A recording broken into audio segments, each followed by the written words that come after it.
Boa noite a todas e a todos e a todes. Mutumbaxé, meu povo, Mutumbá. Hoje nós estamos encerrando a nossa festa de Iemanjá 2021 no modo virtual, com uma presença de uma pessoa muito querida e muito potente. Ontem a continuidade da nossa abertura, na verdade, né, da nossa festa foi com a Janaína da Ioká. E hoje, para a gente estar encerrando, a gente vai estar recebendo aqui a Carol Rocha, da Andara Suburbana, que é uma irmã que eu admiro muito. Já está aqui com a gente. A Dandara está com dificuldades aí, presa na rua.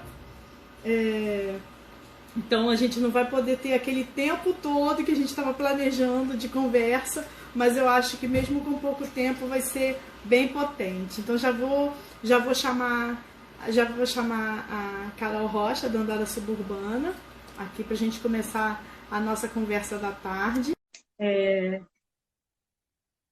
Dando continuidade a essa festa que sempre acontece em Paraty, né? Essa festa que sempre acontece em Paraty, com o Balaio de Iemanjá e também com as atividades culturais, né? Só que esse ano não foi possível estar presencialmente, então a gente está fazendo essas atividades aqui virtualmente. Quero aqui tomar, Carol, sua bênção. Você está me ouvindo bem, Mutumbaxé? Você está conseguindo me ouvir? Estou te ouvindo bem. E você, está me ouvindo? Está conseguindo me ouvir? Tô conseguindo te ouvir. Tô aqui, menina, essa vida da gente não é mole, não. Não consegui chegar em casa a tempo, então vai ser aqui da rua mesmo, improvisando. Laroie da rua. É isso, gente. Mas estamos aqui, de coração aberto. Gratidão pelo convite, gratidão pela iniciativa, né? Super importante esses encontros aqui. A live de ontem foi maravilhosa, muito feliz aí de poder estar contribuindo. Ah, que bom você também ter tido agenda para estar aqui junto com a gente, para estar partilhando um pouco. Eu acho que você é uma grande potência para a gente na representação de mulheres de terreiro, que levam a fala do terreiro para outros espaços, para espaços outros, né? Como a academia, como as oficinas, né? Com o site da Tarefa, Palavra Terapia, enfim. Eu acho que as nossas linguagens, as nossas narrativas, elas precisam estar espalhadas pelo mundo, não só fechadas no terreiro, né? Então, eu acho que essa abertura que você traz, né, de levar as nossas linguagens para além dos muros do terreiro, é o que potencializa, que fez o grupo todo concordar, né, já que a gente nesse momento estava querendo mesmo trazer mulheres fortes, né, para a festa de Iemanjá, para falar, né? Então, queria que você falasse um pouco, se apresentasse um pouco e falasse um pouco da tua trajetória antes da gente começar as nossas conversas de um modo geral. Então, para quem, primeiro, né, Motumbá aí para todos, Mucuyu, Colofé, bênção aí aos mais velhos, aos mais jovens, às mais novas, às mais velhas. Grande prazer estar aqui, agradecer mais uma vez a Marta, né, pelo convite. E, bom, para quem não me conhece, eu sou Carolina Rocha, também da Andara Suburbana, que é o pseudônimo que eu uso aqui para assinar os meus textos autorais. Eu sou escritora, sou historiadora, né? Sou uma mulher de axé, sou da axé bamboxê, sou de Xangô, né? Tenho aí um carinho imenso aí pelo esse espaço do terreiro educador que me forjou, me formou. E é isso, então é isso, sou uma pesquisadora, tenho um projeto que é uma oficina de escrita, né? Voltada principalmente para pessoas negras, que pretende debater um pouco sobre esse lugar da escrita na sociedade que a gente vive. Então, é um trabalho que eu tenho muito carinho e se chama Tarefa, Palavra Terapia, porque é com pimenta mesmo, que a gente vai aí, né, aquecendo o nosso verbo. Para quem não sabe, a taré é uma pimenta, né, da costa da África, muito usada aí nos nossos terreiros, na comida de Exu, de Xangô, de Inhansã, e também na África tem propriedades aí anti-inflamatórias importantes, né? E também é usada como dote de casamento, uma pimenta aí cercada de potência, né? E a ideia é exatamente essa, né? A gente marcar os nossos passos pelo mundo, a gente poder fortalecer o nosso verbo, as nossas vozes, para continuar esse legado ancestral que herdamos, né? Então, acho que tem muito um sentido também de uma responsabilidade coletiva com os nossos, com as nossas, na transmissão de saberes, né? E Marta, né, sabe disso muito melhor do que eu, mas compartilhar saberes é uma fonte de axé, né? Então, isso aqui, esse xirei, essa roda aqui, possibilitam isso, então eu sempre fico muito feliz na possibilidade da troca. A troca é fundamental. E aí eu fico pensando, né, quando você está falando aí, até explicando o que é o ataré, né, o que é o ataré para a gente, e como um grão de pimenta comporta tantas narrativas, né? E eu acho que é um pouco esse encaminhar, pensar essas narrativas que elas têm lá, que são orais, que são escritas, que não que a gente não trabalha com esses antagonismos ocidentais, né? Ou é isso ou é aquilo. Não, a gente trabalha com tudo junto, essas narrativas que podem ser grafocêntricas ou não, alfabéticas ou não, mas são narrativas, são escritas outras e formas de comunicar, né? Olha quanta informação, quantas narrativas saiu de um ataré, de um grão de ataré, né? E aí eu queria que você falasse um pouco, porque o que eu acho extremamente interessante nos seus textos, nas oficinas, que eu já tive o prazer de participar de uma, é justamente essa multiplicidade de narrativas, de pensar escritas e o incentivo dessas escritas outras, né? Eu queria que você falasse um pouco sobre isso. Não, exatamente, né? Muito interessante você trazer isso, né, Marta? Porque é a encruzilhada, né? Quando a gente pensa da multiplicidade de narrativa, quando a gente pensa que a gente não é, né, herdeiro de sociedades africanas que têm uma visão de mundo dicotômica, como o Ocidente cristão, né? Então as nossas sociedades são do E, né? Então isso é Exu, Exu é o mais um, né? Então, isso tudo é muito importante para nós, né? Que a gente foge desse binarismo. Eu estou agora, você sabe, né, finalizando aí esse processo que é doloroso também, né? As nossas escritas, elas têm um processo de dor, porque elas estão muito ligadas também ao que está mais profundo dentro da nossa história enquanto povo. Então, eu sempre digo isso, né? Quando a gente acessa determinados espaços, como, por exemplo, a universidade, a gente está levando para esses espaços as narrativas que são historicamente marginalizadas e desprezadas, né? Quando a gente faz isso, a gente está automaticamente querendo contar a nossa história, porque a gente não se vê, né? A gente, nesses espaços, a gente não se vê nas bibliografias, a gente não se vê nas emendas de disciplina, a gente não se vê nas bibliotecas. Então, isso traz automaticamente uma necessidade muito grande da gente trazer as nossas memórias, né? Da gente trazer a nossa narrativa, junto com o nosso corpo-texto, né? Porque palavra não é só escrita, não é só o que sai da nossa boca. Palavra está no nosso corpo, está na energia, está na espiritualidade. Então a gente leva tudo isso para esses espaços, né?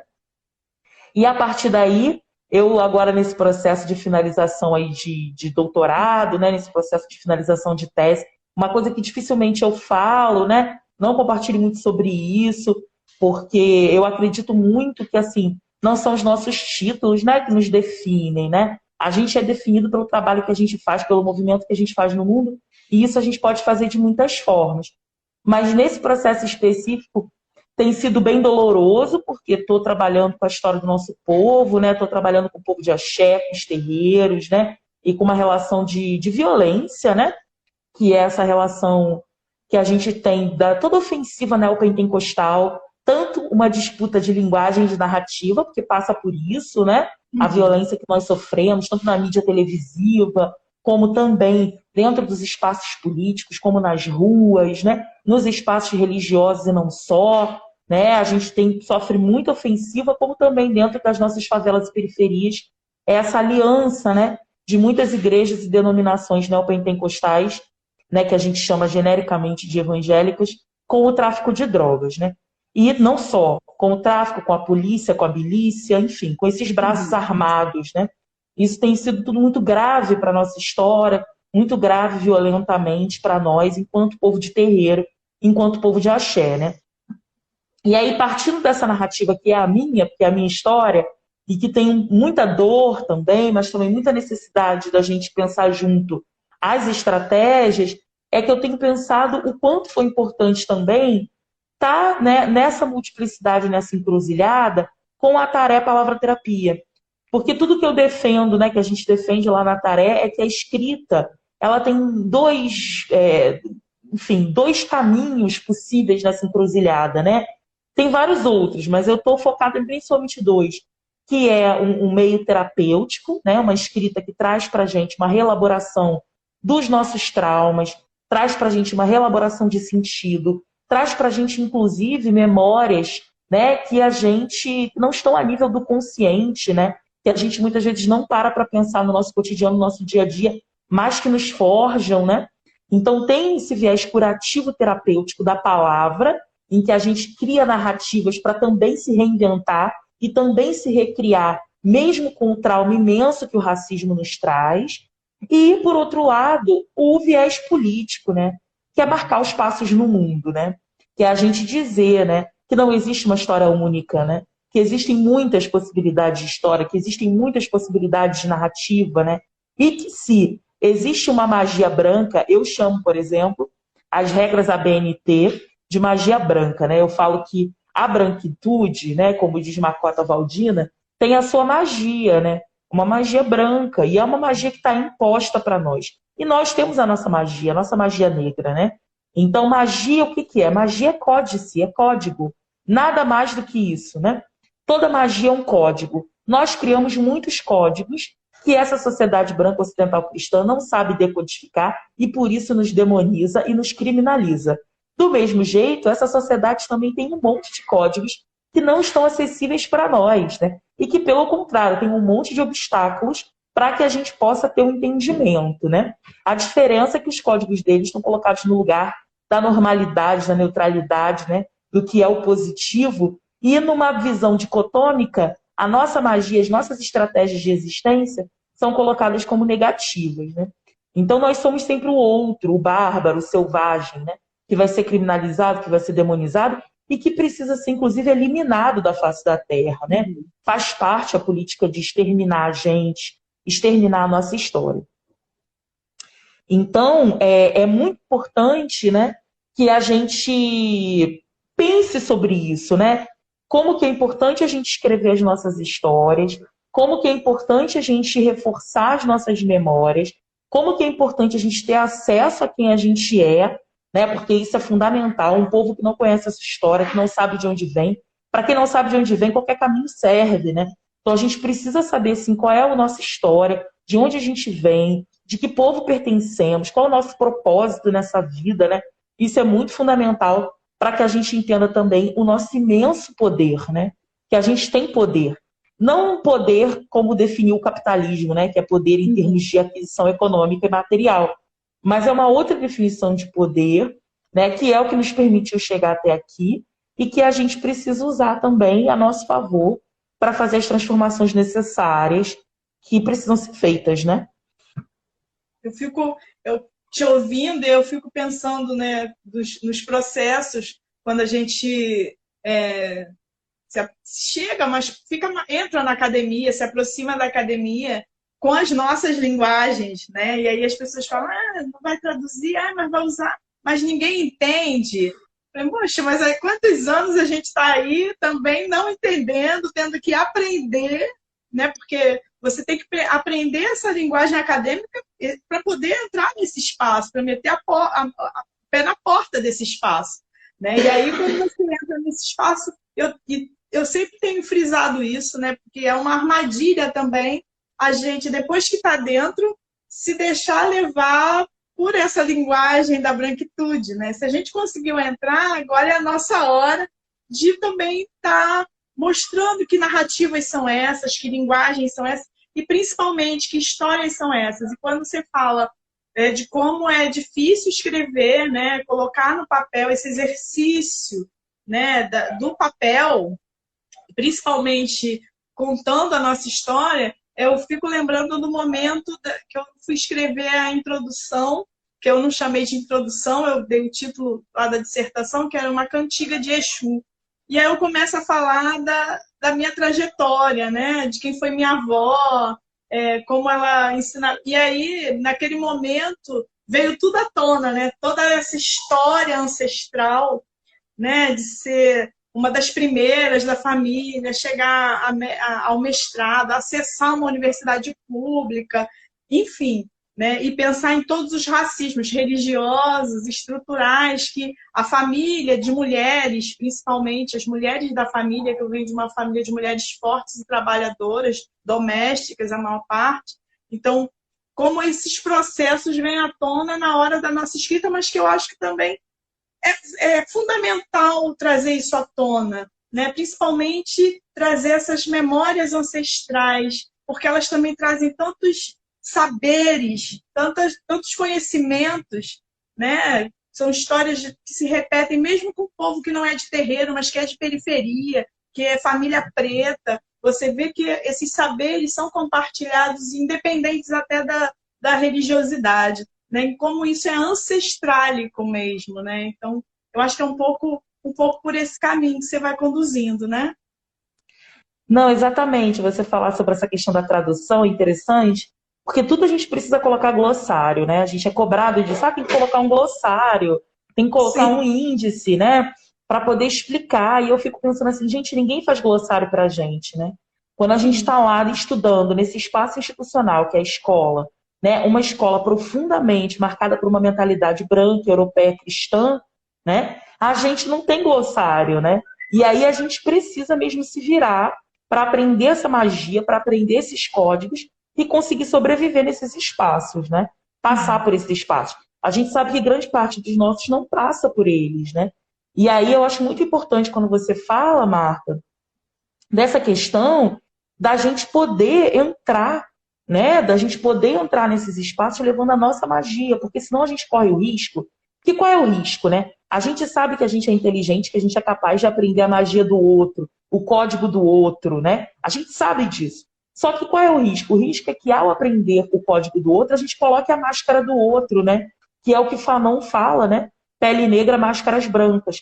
E a partir desse momento que a gente coloca a máscara do outro no nosso rosto, a gente corre o risco de estar excluindo as nossas semelhantes e os nossos semelhantes, que não vão ter acesso a isso, né? E aí, isso não é responsabilidade coletiva. Então, a gente precisa pensar, Bell Hooks fala uma coisa muito interessante, que é qual é a intencionalidade dos nossos discursos, né? Qual é a intenção? Porque tudo tem intenção, né? A gente vai intencionar o nosso verbo, a nossa palavra, a nossa escrita, para continuar colaborando com os projetos de poder excludentes que estão aí, ou a gente vai, de fato, contribuir, né, para um compartilhamento de saberes, para um xirê, né? A gente vai fazer o xirê com os nossos saberes, né? O que é o xirê? Está todo mundo trocando, está todo mundo em roda. Sim. Ou a gente vai continuar reforçando a opressão, o monopólio, a hierarquia, né, de um grupo em detrimento do outro, né? Então, eu acho que é muito importante a gente pensar sobre isso. Tem uma outra mentira, né, que a universidade nos fala, que é que nós, povos descendentes de africanos e também das etnias dos povos originários, que nós somos povos de apenas força na oralidade. Isso é uma grande mentira, né? Nós somos povos do poder da palavra. E é o poder da palavra em escrita, em oralidade, em corpo, em energia, em espiritualidade, em música, né? Nós somos povos do poder da palavra. Nós não nos limitamos, como a gente falou antes. Nós somos uma sociedade do e, não do ou, né? Então não tem essa de que ou eu vou, né, expressar a minha palavra através da oralidade ou pela escrita. Não. A nossa escrita é carregada de oralidade. Porque os nossos códigos de expressão, eles estão carregados dos múltiplos sentidos. A gente escreve com olfato, a gente escreve com paladar, a gente escreve com visão, a gente escreve com audição, a gente escreve com espiritualidade, né? Então a gente é um povo da soma, a gente está no centro da encruzilhada, né? Tem muitas escolhas e tem muitos caminhos. Então a nossa escrita, a forma como a gente escreve, não vai ser igual à forma como essa sociedade defende do que é ser uma boa escrita, um bom escritor e uma boa escritora. E se a gente continuar buscando modelos externos, modelos inalcançáveis, que são esses da sociedade branca, né? Machista, misógina, racista, fóbica, a gente vai sofrer muito. E aí a gente vai achar que a gente não nasceu mesmo para isso. Que é exatamente o que eles querem que a gente ache. Que a gente não nasceu para escrita, que a gente não nasceu para ciência, que a gente não nasceu para tecnologia, sendo que a gente sabe que os nossos povos africanos são todos os pioneiros em todas essas áreas. Então, a gente pode escrever, a gente deve escrever, e eu defendo que a gente faça isso com os nossos códigos, com a nossa magia preta, com a nossa forma de fazer isso. Né? Porque aí sim a gente vai estar sendo coerente, a gente vai estar compartilhando esses saberes, né? E a gente também não vai estar se ferindo, né? Porque senão, quando a gente fica tentando alcançar o lugar do outro, né? Quando a gente fica tentando alcançar o que o outro diz como parâmetro do que é bom, a gente passa por um sofrimento imenso, que é estar sempre em busca de atender as expectativas de terceiros, né?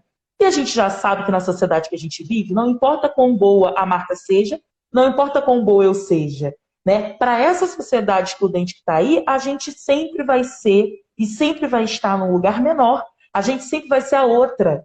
A gente sempre vai ser a menor, o objeto, né? Olha a antropologia, olha a nomenclatura da antropologia. É o sujeito e o objeto. Então, nós fomos durante muito tempo objetos de pesquisa. Ainda somos objetos de pesquisa. Nós não somos gente, somos coisificados. Então, na tentativa de nos humanizarmos, né, que também é uma tentativa interna que cada um e cada uma de nós faz, a gente também não pode correr o risco de botar as máscaras brancas e desumanizar os nossos. Né? Então, a gente precisa muito estar atento a isso. Né? E aí, eles vão ter que nos aturar, né? Porque aí a gente já teve muitas transformações, né? E vamos continuar tendo mais transformações. E aí, conseguir também fazer, né, com que o saber circule, né?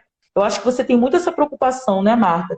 De fazer com que as pesquisas, os saberes, independentes se são de espaço acadêmico ou não, não fiquem encerrados em instituições, mas que eles possam circular, que eles possam ocupar a rua, porque a rua é o lugar de Exu, que eles possam ocupar o terreiro, que eles possam ocupar os movimentos sociais, que são profundamente educadores, que nos forjam, que nos formam. Né? Então, como que a gente também, de fato, entende, né, como orgânico a encruzilhada, né? Verdade. E aí eu fico pensando nas crianças lá do terreiro, né, nos jovens. Eu vou até ler daqui a pouco aqui o comentário do blog aí, porque as crianças do terreiro, quando elas vão montar os seus cadernos de axé, né, o que eu chamo de cadernos diários, elas não têm essa preocupação de ficarem presas só nessa escrita alfabética. E aí você vê que os textos são compostos por... Tem lá as escritas alfabéticas, mas você encontra a pena, o pedaço da palha da costa, a folha, a miçanga. Então, são narrativas, né? E o próprio corpo, né? Eu também tenho trabalhado com essa questão do corpo-texto, como essas crianças leem o corpo de quem está naquele espaço. Não, essa é mais velha, essa já foi iniciada, aquela não foi iniciada, essa é uma Evome, aquela não é uma... Eles leem os corpos, né? Então, é o que você fala, é para além dessa oralidade, simplesmente, né? Existe uma oralitura e os olhares, os sentires, né? Você acessar todos os sentidos, como a Oeron, que chama bastante a atenção da gente, né? Da cosmopercepção que a gente está trabalhando o tempo inteiro no espaço do terreiro, e a gente carrega isso para além, né? Para os outros espaços que a gente frequenta também. O blog aí está falando assim: nos adestraram culturalmente, psicologicamente, para vivermos a síndrome de Estocolmo. E só nos livraremos dela através da história falada e escrita. Salve o poder da palavra. É exatamente isso, né? E está agradecendo Verdade. o compartilhamento das suas narrativas. Eu queria, assim, o pessoal está falando de um bálsamo, te ouvir, enfim, né? Essa parte aí que também me tocou bastante, né? Que nós somos um povo de soma, né? E essa soma, e aí vou passar por uma história pessoal. No ano que eu estava indo iniciar o doutoramento em Campinas, aí pensando no povo de soma, né? Que eu lembro que a gente nem tinha muito contato, né? A gente se conhecia mais assim de oi, encontrar nos eventos. e por sermos povo de Soma, né? De como você me acolheu antes de eu viajar, na semana de eu viajar, perguntar se eu estava precisando de alguma coisa, se queria contato de alguém. Eu acho que essa coletividade, essa partilha, essa irmandade é que vai também constituindo os nossos textos, os nossos corpos textos também, né? Porque não fica preso no teu trabalho acadêmico, é para além Sim. do teu trabalho acadêmico, né? É a tua prática cotidiana, é a tua vida cotidiana, né? Que você exercita de verdade esses saberes do terreiro, né? Se a gente fala de uma família estendida, das maternagens, da coletividade e de como isso constitui narrativas e saberes e produções de conhecimento, isso também está nas suas ações, nas suas atitudes, nos mais diversos espaços, né? E principalmente a nossa acolhida nesse espaço acadêmico que é tão duro para a nossa entrada e para a nossa permanência, principalmente, né? A permanência não é uma coisa fácil, esse exercício que você acabou de falar da escrita para a conclusão desse percurso não é uma trajetória fácil, porque envolve outras realidades que nós não compartilhamos e não acreditamos, mas que a gente vai lutando para mostrar os nossos saberes e as nossas formas de compreensão,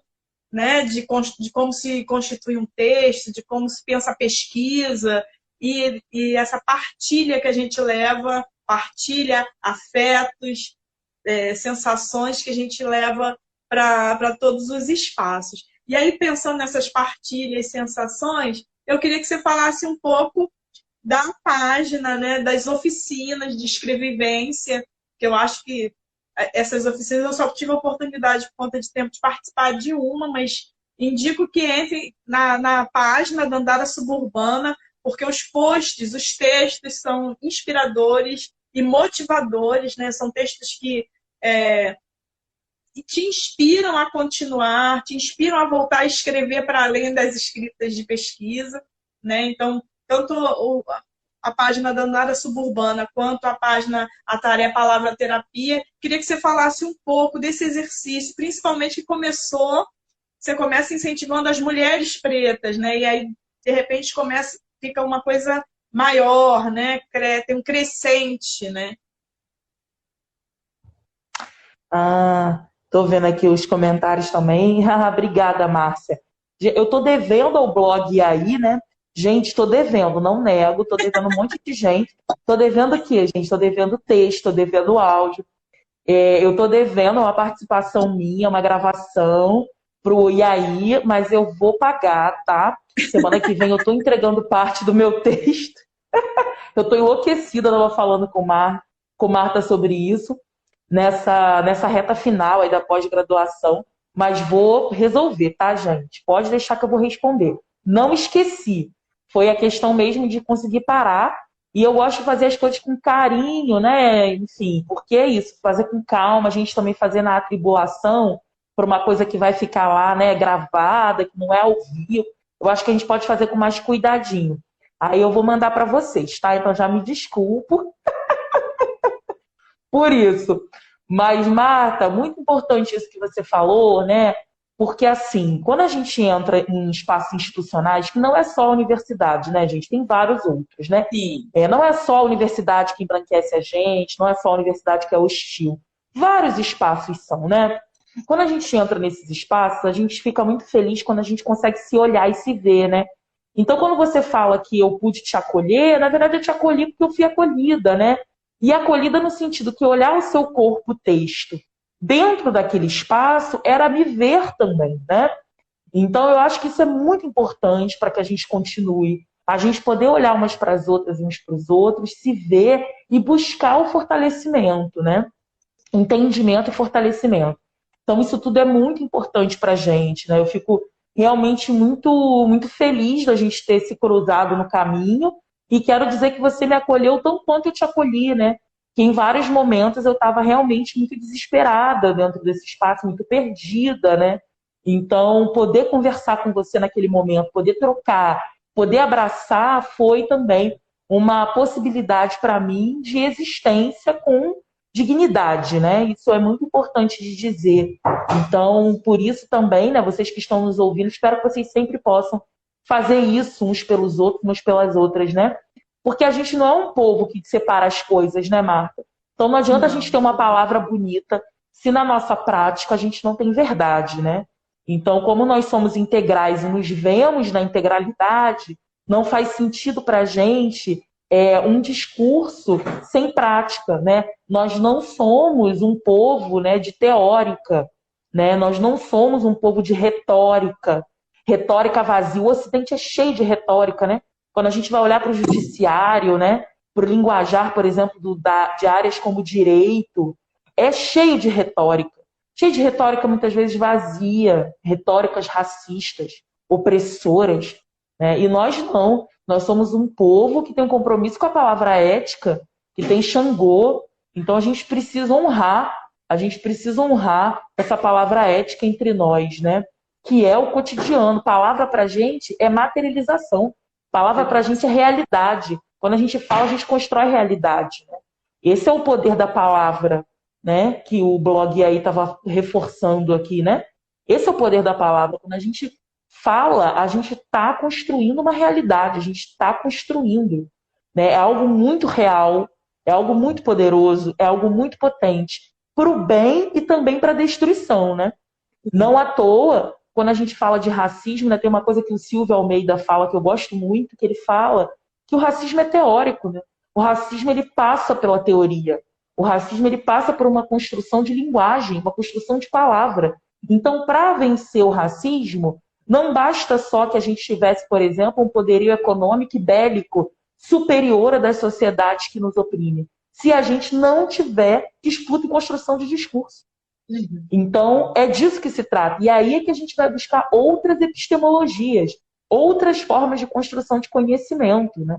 Que não estejam presas só à visão, né? Como fala a Yoronke, né? Que não estejam presas só a esse sentido muito explorado do capitalismo, que é, né? Eu só acredito no que eu vejo, inclusive eu compro tudo que vejo, né? Porque também tem aí um controle do nosso desejo, mas que a gente possa passar também por vários outros sentidos aí que nos forjam, né? Então, isso é muito importante para nós. E as oficinas é isso, né? Eu fazia até 2020 as oficinas de forma presencial. Com a pandemia, né, com a crise sanitária que a gente está vivendo, comecei a fazer as oficinas de forma online. Esse ano a gente não deve voltar de forma presencial, devemos voltar só em 2022. Então, a gente está no formato online, convido a todos e todas a conhecerem o trabalho.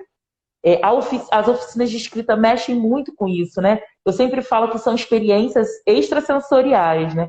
Porque quando eu montava uma sala para o nosso encontro, tem erva, tem aromaterapia, tem oráculo, né? Tem energia, tem toda uma manipulação mesmo de um sagrado no sentido ritualístico para nos acolher, para nos encontrarmos, né? Então, isso é muito importante. E de forma online, sempre me deixou muito desconfiada, porque eu imaginava que eu não conseguisse fazer essa reprodução, né? Eu ficava sempre imaginando assim, ai, gente, não vai ter toque, né? Não vai ter o olho no olho, não vai ter todos os elementos que a gente gosta de usar, né? A experiência de chegar num terreiro é uma experiência riquíssima, né? Você entra num terreiro, você entra, a primeira coisa que você faz é você tira o seu sapato, você bota o seu pé na terra, você sente o cheiro de erva, você sente o cheiro do defumador, você sente o cheiro do charuto do vovô, da vovó, né? Então, assim, é uma experiência que se você é uma pessoa apenas, né, refém do que a vista alcança, como diz Candeia, você não vive essa experiência na integralidade. É preciso estar aberto para poder entrar nessa experiência, para poder compreender essa experiência e viver toda a sua potencialidade, né? E, então, eu fiquei muito desconfiada, pensando assim, gente, não vai dar certo esse negócio online, que a gente não vai poder... na experiência presencial, a gente partilhava comida, né? Cada uma levava uma coisa que fez, que cozinhou. Isso tudo tem uma coisa muito bonita, um aspecto muito importante. Só que, para minha surpresa, né? E aí, não à toa, né? Ogum é o pai da tecnologia, Exu, esse senhor da comunicação perfeito, eu é que estava limitada, né? Eu é que estava com uma concepção muito limitada do que é encontro, né? E aí depois eu fui ampliando esses sentidos e percebendo assim, meu pai, se a gente acredita em ancestralidade, olha que mico. Se eu acredito em ancestralidade, se eu acredito que os meus ancestrais estão aqui comigo, me nutrindo, para continuar um trabalho, né? Independente de estarem nesse tempo e espaço do Aê da Terra, eles estão aqui comigo me fortalecendo, como é que eu achava que o fato da gente estar online não ia possibilitar trocas extrasensoriais diversas, não ia possibilitar uma potência espiritual, né? Então, tolinha, né? Jovenzinha de tudo, como diz a internet. Então, essa experiência foi incrível para perceber o quanto que foi bonita, tem sido muito bonito, Marta, as trocas, o quanto tem conectado com mulheres. O nosso público ainda é de 90% de mulheres, né? O projeto da Tarefa Palavra Terapia começou como oficina de escrita para mulheres. Hoje a oficina de escrita para mulheres é um braço desse projeto, mas ela era o único no começo. Começou com a minha angústia dentro do espaço acadêmico, com a escrita, né, com as inseguranças, né, que a gente tem com a nossa escrita, com o nosso verbo, com a nossa narrativa, e também após o falecimento da minha mãe, né? Então, eu transformei a minha dor, né, numa forma de acolher outras pessoas e ser acolhida, né? Então, como a escrita sempre foi um meio super terapêutico para mim, foi através desse espaço que eu consegui lidar também com esse luto muito dolorido, né? E com uma mulher que sempre me incentivou muito a escrever. Minha mãe tinha muita dificuldade em verbalizar coisas. Então, a minha mãe escrevia cartas, né? Quando estava chateada, quando precisava contar sobre traumas que ela tinha passado, ela escrevia cartas para mim. Ela não conseguia verbalizar. Então, ela escrevia. Então, esse foi um hábito que a gente manteve entre nós duas e que foi muito importante. E a partir do momento que eu comecei a facilitar as oficinas, como encontro de mulheres, tinha muito esse sentido, né? Da gente trazer essa escrita terapêutica e também política. E isso foi muito complicado, porque até hoje as pessoas veem isso com desconfiança, né? Tem muita gente que fala assim, Carol, muito legal seu projeto de escrita, mas ele é só catarse emocional. E aí eu fico danada, né? Porque eu falo assim, gente, que divisão é essa que a gente faz entre emoção e razão, né? Isso é branco, isso é binário, isso é ocidental. Coração e cabeça caminham juntos, né? Inclusive para os iorubás, a inteligência vem do coração, né? Então a gente caminha junto, né? A gente acredita em Ori. Ori é muito maior do que cabeça, porque a gente traduz como cabeça na falta de uma palavra, né?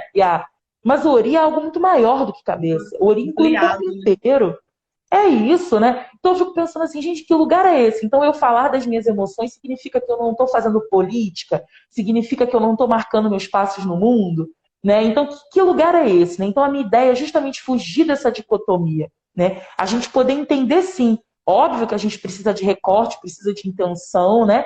Precisa de estratégia para saber também o que a gente quer trazer para essa fala e para essa escrita pública e o que a gente não quer. É preciso sim ter estratégia, mas a gente está colocando o nosso coração ali sem dúvida.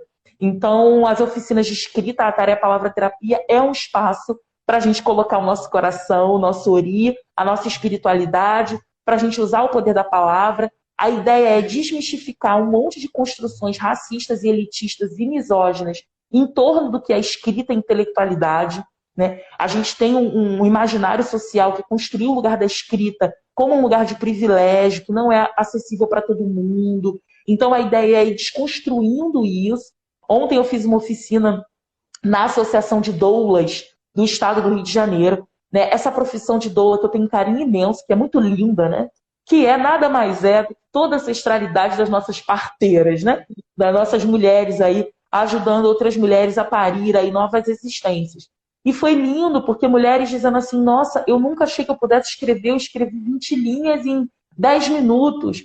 Então, gente, se trata disso, né? Na verdade, o que a gente acha muitas vezes que é bloqueio criativo é racismo, é machismo, é homofobia, é transfobia. Então, assim, sempre me incomodou muito, porque a gente tem um mercado de oficinas de escrita criativa grande, de oficinas de escrita criativa e literária, muito marcado por homens brancos, que vão dizer pra gente que a gente não escreve porque a gente tem bloqueio criativo. E pobre tem problema com criatividade aonde, Marta?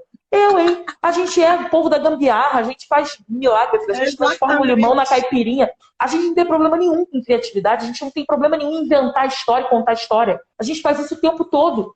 É só entrar num trem, gente, pelo amor de Deus. Então, assim, o nosso problema não é esse. O nosso problema são com os bloqueios cognitivos que a gente tem por achar que esse não é um espaço para gente. Por achar que essa ferramenta, escrita é tecnologia, ferramenta, que essa não é uma tecnologia para o nosso povo. Então, o nosso problema é esse. Tá então, o nosso fechando, problema tá? é esse. Tô Daqui a preocupada com o pouquinho. teu... Ah, tá. Então, o Eu nosso vou... problema é esse, né? O nosso problema não é esse de a gente não saber, né?